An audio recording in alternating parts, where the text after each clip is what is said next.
मुजफ्फरनगर के एसएसपी अभिषेक सिंह के एक आदेश ने यूपी की सियासत को गरमा दिया था।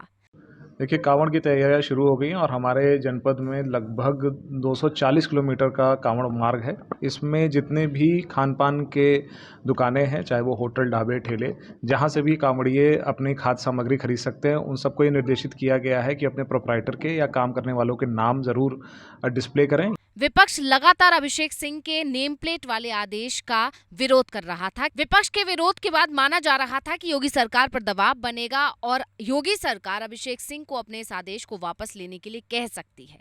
लेकिन हुआ इसका उलट और सीएम योगी की एंट्री के बाद पूरे यूपी में इस आदेश को लागू कर दिया गया। सीएम योगी के नेम प्लेट लगाने वाले आदेश का असर दूसरे बीजेपी शासित राज्यों में भी देखा जाने लगा और उत्तराखंड और उसके बाद मध्य प्रदेश में भी इस आदेश को जारी कर दिया गया। यानी योगी के एक आदेश ने पूरे देश में बवाल मचा दिया था। सड़क से लेकर संसद तक विपक्ष इस मुद्दे को उठा रहा था।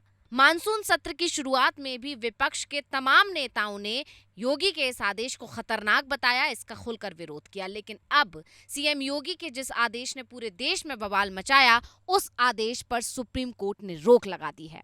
सुप्रीम कोर्ट ने साफ साफ कहा है कि किसी भी दुकानदार को पहचान बताने के लिए मजबूर नहीं किया जा सकता।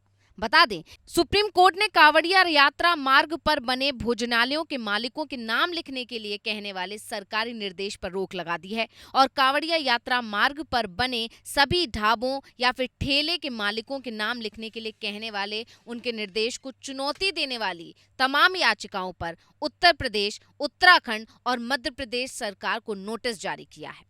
सुप्रीम कोर्ट ने अपने आदेश में साफ साफ कहा कि कांवड़ यात्रियों के रास्ते में पड़ने वाले जितने भी ढाबा मालिक हैं, होटल मालिक हैं, टी स्टॉल वाले हैं या फलों के ठेले लगाने वाले हैं, जूस कॉर्नर वाले हैं, इनमें से किसी को भी, चाहे वो किसी भी धर्म समुदाय के क्यों ना हो, किसी को भी नाम लिखने के लिए मजबूर नहीं किया जा सकता। हालांकि सुप्रीम कोर्ट ने योगी के इस आदेश को गंभीरता से लेते हुए इस पर रोक लगा दी है, लेकिन इस बात में भी कोई दो राय नहीं है कि इस आदेश से जमीनी स्तर पर किसी को कोई आपत्ति नहीं थी। तमाम ऐसे वीडियो और तस्वीरें आई थी जिसमें दोनों ही समुदाय के लोगों ने योगी के इस फैसले का स्वागत किया था। लोगों ने कहा था कि इससे उन्हें कोई आपत्ति नहीं है। वीडियो में यह भी देखा जा सकता था कि योगी के आदेश का तुरंत पालन भी होना शुरू हो गया था। लेकिन अब सुप्रीम कोर्ट में यह मामला पहुंचा और सुप्रीम कोर्ट ने उन याचिकाओं को सुनते हुए इस मामले पर अभी फिलहाल के लिए रोक लगा दी है।